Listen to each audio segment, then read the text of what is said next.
Hello friends, welcome to Latchu's Kaimanam. எல்லோரும் நல்லா இருக்கீங்க நம்புகிறேன். இன்றைக்கி வீடியோ பார்த்தீங்க அப்படின்னா ஆஃப்டர்நூன் லஞ்ச்லேருந்து எடுக்க ஆரம்பித்தேன். ஸோ இன்றைக்கி லஞ்ச் என்னென்னு பார்த்தீங்க அப்படின்னா சாதம், பருப்பையும் கீரையும் போட்டு குழம்பு வச்சுருந்தேன். அதுக்கப்புறம் பட்டாணி உருளைக்கிழங்கு ஃப்ரை பண்ணிவிட்டு இதுக்கு காம்பினேஷனுக்கு மசால் வடை செய்திருந்தேன். மசால் வடைன்னா ரொம்ப மசாலாலாம் கிடையாதுங்க. கடலைப்பருப்பு, பூண்டு, வெங்காயம், அதுக்கப்புறம் பார்த்திங்கன்னா கருவேப்பிலை, கொத்தமல்லி, பச்சை மிளகாய், அவ்வளோதான். ரொம்ப சிம்பிளான வடை, ரொம்ப ரொம்ப ஈஸியும் கூட. அது செய்துட்டு அதுக்கப்புறம் கீரை குழம்பு அப்படின்னா கஞ்சி வத்தல் இல்லாமல் எங்கள் வீட்டில் சாப்பாடு இறங்காது. கீரை குழம்புக்கும் கஞ்சி வத்தலும் ரொம்ப காம்பினேஷன் சூப்பராக இருக்கும். இது பார்த்திங்க அப்படின்னா நம்ம ஒரு ரேஷனில் வாங்குகிற நார்மல் அரிசியில் மாவு அரைச்சிட்டு அதுக்கப்புறம் கஞ்சி மாதிரி காசி நாங்கள் வெயிலில் ஊற்றிடுவோம். சூப்பராக இருக்கும். இன்னும் கொஞ்சம் ஸ்டாக் இருக்குது. அது காலியான உடனே நான் உங்களுக்கு இந்த ரெசிபியை கண்டிப்பாக அப்லோட் பண்ணுறேன். அதுக்கப்புறம் பார்த்திங்க அப்படின்னா நாங்கள் இப்போது ரீசெண்டாக கல்யாணத்துக்கு போயிருந்தோம். ஸோ அந்த வீடியோ நான் அட்டாச் பண்ணியிருக்கேன். எப்படி இருக்குது அப்படின்னு சொல்லிட்டு கண்டிப்பாக பாருங்கள். அண்ட் ஃபஸ்ட்டு பாப்பாவுக்கு சாப்பாடு ஊட்டிட்டா நமக்கு கொஞ்சம் வேலை குறைஞ்சிடும். ஸோ அதனால் நான் ஸ்டார்ட் பண்ணிட்டேன். நம்ம சேனலில் இப்போ தான் பார்க்க ஆரம்பிச்சிருக்கீங்க அப்படின்னா கண்டிப்பாக கமெண்ட் பண்ணுங்கள் உங்களுக்கு என்ன மாதிரி கண்டென்ட்ஸ் வேணும்னு. இன்னும் நான் என்ன இம்ப்ரூவைஸ் பண்ணிக்கணும் அப்படின்னு சொன்னீங்க அப்படின்னா நான் அதுக்கேற்ற மாதிரி உங்களுக்கு வீடியோஸ் எடுத்து அப்லோட் பண்ணுறேன். அண்ட் மறக்காமல் சப்ஸ்கிரைப் பண்ணி வச்சுக்கோங்க. உங்களோட ஒவ்வொரு சப்ஸ்கிரிப்ஷனும் எனக்கு வந்து ரொம்பவே மோட்டிவேட்டிங்காக இருக்கும் அண்ட் என்கரேஜிங்காக இருக்கும் புது புது வீடியோஸ் எடுக்கிறதுக்கு. அண்டு உங்களுக்கு தேவைப்படுற கண்டென்ட் பிங்க் பண்ணிங்க அப்படின்னா நான் கண்டிப்பாக அதை பற்றின ப்ரீஃப் வீடியோ ரிசர்ச் பண்ணி நான் உங்களுக்கு அப்லோட் பண்ணுறேன். அடுத்து பார்த்திங்க அப்படின்னா எல்லா வேலையும் முடிச்சுட்டு நாங்கள் மார்க்கெட் கிளம்பிட்டோம். மார்க்கெட்டில் வந்து வெஜிடபிள்ஸு, அதுக்கப்புறம் ஃப்ரூட்ஸு, ஃப்ளவர்ஸ் எல்லாமே வாங்க வேண்டி இருந்தது. ஸோ உங்களுக்கு நல்லாவே தெரியும், எனக்கு ஈவினிங் மோஸ்ட்லி அரௌண்ட் 3 o'clock மேலே ஷிஃப்ட் ஆரம்பிச்சிடும். அதுக்கப்புறம் என்னால் வெளியில் எங்கேயும் போக முடியாது. அதனால் நான் வந்து பார்த்திங்கன்னா வீக்லி ஒன்ஸ் மார்க்கெட் போயிட்டு எல்லாத்தையும் வாங்கி நான் ஃபில் பண்ணி வச்சுடுவேன். ஸோ அப்போ தான் எனக்கு டெய்லி ரொட்டீனுக்கு சமைக்கிறதுக்கு ஈஸியாக இருக்கும். ஸோ அந்த மாதிரி வாங்கிறதுக்காக போயிட்டோம்.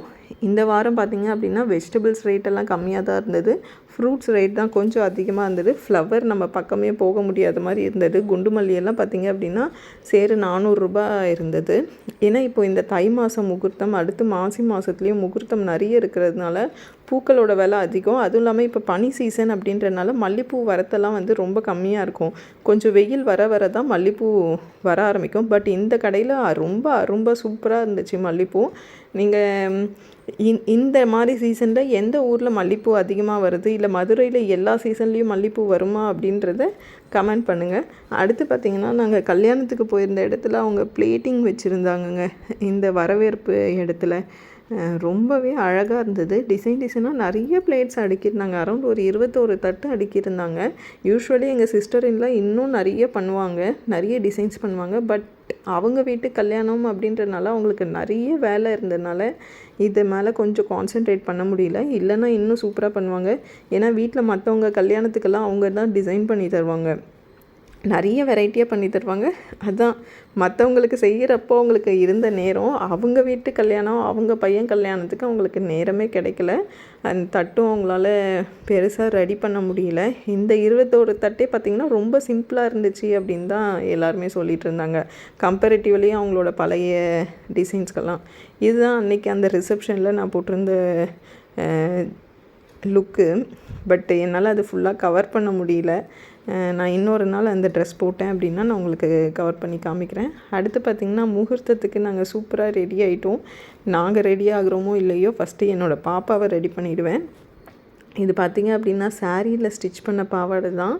ப்ளவுஸ் நான் பங்காரமில் வாங்கிட்டு நான் பேட்டர்ன் டிசைன் தான் கொடுத்துருந்தேன். ஆல்ரெடி அவகிட்ட ஆரி ஒர்க் பண்ண ப்ளவுஸு ஒரு 2-3 இருக்குது. அதனால் நான் ஆரி ஒர்க் பண்ணல. பாப்பாவுக்கு யூஸ்வலி நான் ரெகுலராக பட்டு பாவாடை வாங்கிடுவேன். எல்லா பண்டிகைக்கும் நான் பட்டு பாவாடை தான் போடுவேன். நான் ஒரு நாள் அவளோட பட்டு பாவாடை கலெக்ஷன் ஒரு வீடியோ எடுத்து போடுறேன். பாப்பாவோட லுக் உங்களுக்கு எல்லாருக்கும் பிடிச்சிருக்குன்னு நினைக்கிறேன். அப்படி பிடிச்சிருந்தா கண்டிப்பாக ஒரு லைக் பண்ணுங்கள். அவள் அந்த ட்ரெஸ்ஸை கேரி பண்ணுறதே ரொம்ப சூப்பராக இருந்தது. ட்ரெஸ்ஸும் ஒரு கான்ஃபிடென்ஸ் கொடுக்கும் அப்படின்னு சொல்லுவாங்க இல்லைங்க, அது கொஞ்சம் உண்மை தான். ஏன்னா அவளுக்கு வந்து இந்த பாவாடை ரொம்ப பெருசாக இருந்தாலும் அதை கேரி பண்ணுற விதம் ஸோ அதுவே ஒரு கான்ஃபிடென்ஸை கண்டிப்பாக குழந்தைங்களுக்கு கொடுக்கும். யோசிப்பாங்க, இந்த ட்ரெஸ்ஸை எப்படி பிடிச்சா கீழே படாமல் நடக்க முடியும், நம்மளுக்கு டிஸ்டர்பன்ஸ் இருக்காது அப்படின்னு அவங்க யோசிக்கிறாங்க இல்லைங்களா. நம்ம யோசிக்க வைக்கிறது தாங்க, அதை ஸ்டிமுலேட் பண்ணுறது தான் பேரண்ட்ஸான நம்மளோட வேலை. எப்படி பண்ணணும் அப்படின்னு அவங்களே யோசிக்கணும். அடுத்து பார்த்திங்கன்னா நாங்கள் அங்கேயே ஸ்டே பண்ணிவிட்டு அடுத்த நாள் வந்து குற்றாலம் போகலான்னு பிளானு. ஸோ அங்கேருந்து நாங்கள் 2 வீலர்லேயே கிளம்பிட்டோம். 2 வீலரில் போகிறப்போ ஜாலியாக இருந்ததுங்க. அங்கே 2 சைடும் வயல், நீங்கள் நடுவில் வண்டி ஓட்டிகிட்டு போகிறது, அங்கே நிறைய வெரைட்டியான பழம் நிறுத்தி நம்ம சாப்பிட்ற மாதிரி நல்ல என்ஜாயபுளான ஒரு ட்ராவலாக தான் இருந்துச்சுங்க. நீங்கள் இந்த மாதிரி ஊர் பக்கம் போனீங்க அப்படின்னா 2 வீலர் யூஸ் பண்ணுங்கள், இல்லை 4 வீலர் யூஸ் பண்ணுங்கள். நல்ல ஜாலியாக நீங்கள் டைம் ஸ்பெண்ட் பண்ண முடியும். நாங்கள் யாரோட வயல்னே தெரியாமல் நாங்கள் பாட்டு போயிட்டு அந்த நெல்லெல்லாம் பார்த்துக்கிட்டு இருந்தேன். ஏன் நான் பாப்பாவுக்கு இதெல்லாம் காமிக்கிறேன் அப்படின்னா, ரீசெண்டாக நான் யார் கூடயே பேசுகிறப்போ அவங்க சொன்னாங்க, எனக்கு உமின்னெல்லாம் உமின்னு ஏதோ கலந்துருக்கிறதா சொன்னாங்க. அந்த உமி என்னன்னு எனக்கு தெரியல பாக்யா அப்படி சொன்னாங்க. உமின்னு எதுவும் தெரியலையா, என்னவா இருக்கும் அப்படின்னு அவங்க என்கிட்ட கேட்டாங்க. நான் சொன்னேன், உமின்னா ஒன்றும் இல்லைங்க, நெல் அரைக்கிறப்போ அந்த நெல்லுலேருந்து வர தவிடு, அது கூட அதை தான் வந்து உமி அப்படின்னு சொல்லுவாங்க.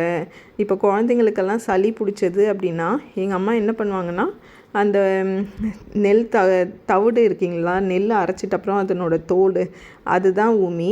அதை எடுத்து சூடு பண்ணுவாங்க, பானலில் சூடு பண்ணிவிட்டு ஒரு காட்டன் கிளாத் வச்சு நெஞ்சு மேலே ஒத்தனம் கொடுப்பாங்க. அப்படி கொடுத்தா சளி குறையும், நைட்டு இப்போ குழந்தைங்க நல்லா தூங்குவாங்க அப்படின்னு சொல்லுவாங்க. ஸோ அதுதான் உமி அப்படின்னு சொன்னப்புறம், பாரு இத்தனை வருஷமாக எனக்கு தெரியல அப்படின்னாங்க. ஸோ நமக்கு தெரியாத விஷயம் நிறைய இருக்குது, இந்த மாதிரி இடத்துக்கு கூட்டிகிட்டு போய் கற்றுக் கொடுங்க. அதுக்கப்புறம் பார்த்திங்கன்னா பதனி நொங்கு எல்லாம் போட்டு நல்லா குடிச்சிட்டு ட்ராவலை ஸ்டார்ட் பண்ணோம். ஃபைனலி நாங்கள் வந்த இடம் குற்றாலம் வந்தாச்சு. குளியல் போடணும். ஸோ அதுக்கு நாங்கள் மெயின் அருவியை நோக்கி போக ஆரம்பிச்சிட்டோம். ஸோ பார்த்திங்கன்னா அங்கே நல்லாவே தண்ணி கொட்டுச்சுங்க. ரொம்ப ரொம்ப சில்லுன்னு இருந்தது, ரொம்ப அக்ரெசிவாகவும் இருந்தது அந்த ஃபால்ஸு. நாங்கள் நேராக போயிட்டு நான் ஃபஸ்ட்டு கொஞ்சம் நேரம் அந்த ஃபால்ஸை ரசிச்சுட்டு வீடியோ எடுத்துகிட்டு அந்த மாதிரி இருந்தேன். அதுக்குள்ளார வந்து பாப்பாவும் என்னோடய ஹஸ்பண்டும் குளிக்க போயிட்டாங்க. நான் அவங்க வந்ததோடனே பாப்பாவுக்கு ஃபஸ்ட்டு தலை தோட்டி ட்ரெஸ் சேஞ்ச் எல்லாம் பண்ணிவிட்டு அவங்களும் ட்ரெஸ் மாற்றின அப்புறம் நான் குளிக்க போனேன். ஸோ என்னோடய எக்ஸ்பீரியன்ஸில் என்னென்னா, அந்த தண்ணி வந்து ரொம்ப சில்லுன்னு இருக்குது, ஆனால் ரொம்ப டென்ஸாகவும் கொட்டுறதுனால ரொம்ப நேரம் நின்று குளிக்க முடியல. மேபி வந்து கொஞ்சம் கம்மியாக தண்ணி கொட்டுற இடத்துல நின்று குளிச்சுட்டு கொஞ்சம் கொஞ்சமாக நான் நகர்ந்து அடர்த்தியாக கொட்டுற இடத்துக்கு போயிருந்தேன் அப்படின்னா நல்லா இருந்திருக்கும்னு நினைக்கிறேன். அது கொட்டுற அந்த அக்ரெசிவில் தாங்க நான் தெரிஞ்சுக்கிட்டேன். நார்மலாக அங்கே இருக்கவங்க எல்லாம் சொன்னாங்க, இன்றைக்கி தண்ணீர் கம்மியாக தான் இருக்குது, ஆனால் குளிக்கிற அளவுக்கு நல்லா இருக்குது அப்படின்னு சொன்னாங்க. அதுக்கேற்ற மாதிரி குளிக்கிறதுக்கெல்லாம் தண்ணி நல்லா தான் வந்துச்சு. நான் இந்த டைம்லேயே இவ்வளோ அக்ரெசிவாக இருக்குது அப்படின்னா, ஒரு ஃபியூ மந்த்ஸ் பேக் நியூஸில் போட்டிருந்தாங்க, தமன்னு தண்ணி கொட்டி ஒரு 3-4 பேர் இறந்துட்டாங்கன்னு சொன்னாங்க இல்லைங்களா. அப்போது அது எவ்வளோ அக்ரெசிவாக கொட்டியிருக்கும்னு நான் நினச்சிக்கிட்டேன். ஏன்னா இந்த தண்ணி பார்த்திங்க அப்படின்னா அது கொட்டுற ஃபோர்ஸ்லேயே நமக்கு வீசிங் வர அளவுக்கு இருந்தது. இதே ஒகேனக்கல்லாம் போனோம் அப்படின்னா, ஜென்ஸ் ஃபால்ஸில் குளித்தாங்க அப்படின்னா, இந்த கல் இருக்குது இல்லைங்களா, இந்த மாதிரி இடத்துல வந்து லேடிஸ் குளிப்பாங்க, குழந்தைங்க குளிப்பாங்க, ஜாலியாக இருக்கும். இப்போ நிறைய குழந்தைங்களுக்கு பார்த்திங்கன்னா இடுப்பளவு தண்ணி, முழங்கால் அளவுக்கு தண்ணி எல்லாம் ஒகேனக்கல்லில் இருக்கும். பட் இங்கே அந்த மாதிரி எந்த இடம் இருக்குதுன்னு தெரியல. நாங்கள் கொஞ்சம் டைம் கன்ஸ்ட்ரெயின்ட்டோடு போனதுனால மற்ற இடங்களை எக்ஸ்ப்ளோர் பண்ணாமல் நாங்கள் குளிச்சுட்டு இங்கே வந்துட்டோம். அண்ட் இங்கே வந்து குளிச்சுட்டு ஏன் நான்வெஜ் சாப்பிட போகிறாங்க அப்படின்றதையும் நான் இப்போ தான் புரிஞ்சுக்கிட்டேன். ஏன்னா தண்ணி அவ்வளோ சில்லுன்னு இருக்குது. அதுக்கப்புறம் அந்த ஃபோர்ஸில் பார்த்திங்கன்னா நமக்கு பாடி பெயின் எல்லாம் ரிலீவ் ஆகிடும். அண்ட் நமக்கு நிறைய பசி எடுக்க ஆரம்பிச்சிடுங்க. ஸோ அப்போ வந்து நம்மளால் நான்வெஜ் ஈஸியாக சாப்பிட முடியும். பிரியாணி, பரோட்டா நீங்கள் என்ன கொடுத்தாலும் சாப்பிட்ற அளவுக்கு நம்மளோட உடம்பு செட் ஆகிடும். அதனால தான் வந்து குளிச்சுட்டு இந்த மாதிரி அருவியில் குளிக்கிற இடத்துலலாம் நான்வெஜ் நிறைய இருக்கிறதுக்கு காரணம் போல். நாங்கள் நல்லா குளிச்சுட்டு கொஞ்ச நேரம் அந்த நல்ல வேடிக்கை பார்த்தோங்க, அந்த அருவி எப்படி கொட்டுதுன்னு. நல்ல கருப்பு பாறை, அது மேலே வெள்ளை கலரில் நல்ல தண்ணி, ரொம்ப ரொம்ப அழகாக இருந்தது பார்க்குறதுக்கு. ரொம்ப ரொம்ப சூப்பராக இருந்துச்சுங்க இயற்கை. இதை தாண்டி நம்ம என்ன சொல்கிறது. அதுக்கப்புறம் பார்த்திங்கன்னா நாங்கள் 2 பேரும் தலையை துவட்டிட்டு ஜாலியாக கொஞ்சம் நேரம் ஃபோட்டோஸ் எடுத்துட்டு வந்ததுக்கான அடையாளமாக ஒரு ஃபோட்டோவாவது எடுக்கணும் இல்லைங்களா. அதனால் நாங்கள் 2 பேரும் நல்லா ஃபோட்டோ எடுத்துக்கிட்டோம். நானும் பாப்பா ஹஸ்பண்ட் எல்லாம் ஃபோட்டோ எடுத்துகிட்டு இன்றைக்கி நாங்கள் 2 பேரும் ஒரே மாதிரி ட்ரெஸ் போட்டிருந்தோம். அதில் வந்து பாப்பாவுக்கு ரொம்ப ஹாப்பியாக இருந்துச்சு. அது வந்து சாரீ எடுத்து ஸ்டிச் பண்ண ட்ரெஸ் தான். எங்களுக்கு ரொம்ப பிடிச்சிருந்தது அண்ட் கம்ஃபர்டபுளாகவும் இருந்துச்சு. இந்த மாதிரி சாரியில் அம்மா பொண்ணு 2 பேர் சேர்ந்து நீங்கள் ஸ்டிச் பண்ணி போட்டிருக்கீங்களா? அப்படி போட்டிருந்தீங்கன்னா கண்டிப்பாக ஒரு கமெண்ட் போடுங்க. இதெல்லாம் வந்து நார்மல் பட்ஜெட் ட்ராவல் தாங்க இந்த குற்றாலம் எல்லாம். ஏன்னா நாங்கள் அங்கே போயிருந்தப்போ எங்களுக்கே தெரியாமல் நிறைய சென்னையிலேருந்து வந்தவங்க வந்திருந்தாங்க. அவங்க இங்கே போகணும் அப்படின்னா ஃபஸ்ட்டே வந்து ட்ரெயின் புக் பண்ணிடுவாங்க போல இருக்குது. ட்ரெயின் புக் பண்ணி வர்றப்போ இது நல்ல பட்ஜெட் ஃப்ரெண்ட்லியாக தான் இருக்குது. இந்த குற்றாலம் அருவியிலேருந்து கொஞ்சம் முன்னாடி நடந்து வந்து நீங்கள் லெஃப்ட் எடுத்தீங்க அப்படின்னா அங்கே வெஜிடேரியன் ஹோட்டலும் இருக்கும். ஸோ மக்கள் காலையில் வராங்க, ட்ரெயினை விட்டு இறங்கி வராங்க, குளிக்கிறாங்க, நல்லா சாப்பிட்றாங்க. சாப்பிட்டுட்டு கரெக்டாக ட்ரெயின் புக் பண்ணியிருக்காங்க. 4:30க்கு ஏதோ ஒரு ட்ரெயின் இருக்குது அங்கேருந்து. ஸோ அந்த ட்ரெயினை பிடிக்க போயிடுறாங்க. ஸோ இந்த மாதிரி ரெகுலராக வர்றவங்களும் இருக்காங்க. இங்கே கீழேயே வந்து கோவிலும் இருக்குது, குற்றாலீஸ்வரர் கோவிலும் இருக்குது. நாங்கள் போயிருந்த நேரத்துக்கு நடை சாத்தியிருந்தாங்க. நடை வந்து 5 மணிக்கு தான் திறப்பேன் அப்படின்னு சொன்னதுனால நாங்கள் எங்களோட அடுத்த பிளான் பார்த்திங்கன்னா ஸ்ரீவில்லிபுத்தூர் ஆண்டாளில் பார்க்கணும் அப்படின்னு சொல்லிட்டு. ஏன்னா இவ்வளோ தூரம் ட்ராவல் பண்ணி வந்துட்டு நம்ம ஆண்டாளில் கூட பார்க்கல அப்படின்னா நல்லா இருக்காது அப்படின்னு சொல்லிட்டு அதுக்கு பிளான் பண்ணிவிட்டு நாங்கள் டக்குன்னு ரெடியாகி கிளம்பிட்டோம். அதுக்கப்புறம் பார்த்திங்கன்னா இந்த வீடியோ பாருங்களேன், பாப்பா என்ன பண்ணிகிட்ருக்கான்னு தலையை துவட்டிகிட்ருக்கா. அவள் தலையை தோட்டுறது கூட எனக்கு பெரிய விஷயமா இல்லை. பக்கத்தில் அந்த பையன் அவளையே பார்த்துட்டு இருந்தான். என்ன பண்ணுது இந்த பொண்ணு அப்படின்ற மாதிரி நல்லா ஃபன்னாக இருந்துச்சு. ஸோ நான் போயிட்டு அந்த அருவியை பார்த்துட்டு இருந்தேன். அவள் வந்துட்டு நீ என்னம்மா உன்னோட வீடியோ எடுத்துகிட்ருக்க, நானும் வரேன் அப்படின்னு சொல்லிவிட்டு அவளும் வந்து நானும் ரசிக்கிறேன் அருவியை அப்படின்னு நின்றுட்டு இருந்தாள். ஸோ நாங்கள் 2 பேரும் கொஞ்சம் நல்லா விளையாடிட்டு பேசிக்கிட்டு ஜாலியாக ஃபன் பண்ணிவிட்டு நாங்கள் அங்கேருந்து கிளம்பிட்டோம். போயிட்டு ஒரு வெஜ் மீல் தான் சாப்பிட்டுட்டு நாங்கள் குற்றாலத்தை விட்டு கிளம்பிட்டு நேராக ஸ்ரீவில்லிபுத்தூர் ஆண்டாளை பார்க்க போகலாம் அப்படின்னு சொல்லிட்டு நாங்கள் நேராக ஆண்டாள் கோயிலுக்கு வண்டியை விட்டாச்சு. நாங்கள் வந்து ஆண்டாளை பார்க்கணுன்னு ரொம்ப நாளாகவே பிளான் பண்ணிகிட்ருந்தோம். பட் நாங்கள் இதுக்கு முன்னாடியும் ஒரு 2 வாட்டி போனோம். ஸ்ரீவில்லிபுத்தூர் போகிற மாதிரி க்ராஸ் பண்ணினோம். பட் அப்போல்லாம் எங்களுக்கு அந்த சான்ஸ் கிடைக்கல. பட் இன்றைக்கி மிஸ் பண்ணாமல் ஆண்டாளை பார்க்கணுன்னு சொல்லி போனோம். ரொம்ப சூப்பராக இருந்ததுங்க ஆண்டாளோட தரிசனம். எங்களுக்கு ரொம்ப ரொம்ப பிடிச்சிருந்தது. கோவிலும் ரொம்ப ப்ளசண்ட்டாக இருந்தது. என்னென்னா வந்து அங்கே வீடியோ எடுக்கலாம் அலோவ் பண்ணலை. ஸோ நம்ம கேமராவே அங்கே யூஸ் பண்ணக்கூடாது, பேக்ஸு வேறு எந்த பொருளுமே எடுத்துகிட்டு போகக்கூடாது.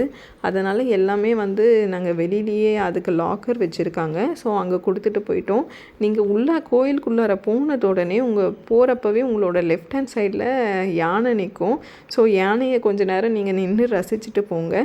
அதுக்கப்புறம் பார்த்திங்கன்னா ஆண்டாள் கோயிலேருந்து வெளியில் வரப்போ உங்களோட லெஃப்ட் ஹேண்ட் சைடில் பிருந்தாவன் அப்படின்னு இருக்குது. உள்ளார நரசிம்மர் சன்னதி இருக்குது, அதுக்கப்புறம் பெருமாள் சன்னதி இருக்குது, அங்கே நிறைய சுவாமி இருக்குது. அண்ட் ஆண்டாள் அங்கே கிடைச்சதா சொல்கிறேன் அந்த கார்டன் எல்லாம் இருக்குது. ஸோ அந்த இடத்தெல்லாம் நாங்கள் போய் பார்த்துட்டு அதுக்கப்புறம் ஃபைனலி பார்த்திங்கன்னா கொஞ்சம் நேரம் பிரகாரத்தில் உட்காரலான்னு வந்தோம். அண்டு இங்கே பார்த்திங்க அப்படின்னா கோலாட்டம் ஆடுற கோல் வாங்கியிருந்தா பாப்பா. ஸோ அதை வச்சு கோலில் அடித்து டான்ஸ் ஆடிக்கிட்டு இருந்தான். அண்ட் பெருமாள் கோவிலில் வந்து யூஸ்வலாக உட்காரக்கூடாதுன்னு சொல்லுவாங்க. ஸோ நாங்கள் கொஞ்சம் நேரம் இருந்துட்டு வெளியில் வந்து பார்த்தா யானை திரும்ப வெளியில் வந்துச்சு. ரொம்ப சூப்பராக இருந்ததுங்க. யானையை நான் பார்த்து பயந்து பின்னாடி போய் வீடியோ எடுத்தேன். ஆனால் என் ஹஸ்பண்டும் பாப்பாவும் அங்கேயே நின்று பார்த்துட்டு இருந்தாங்க.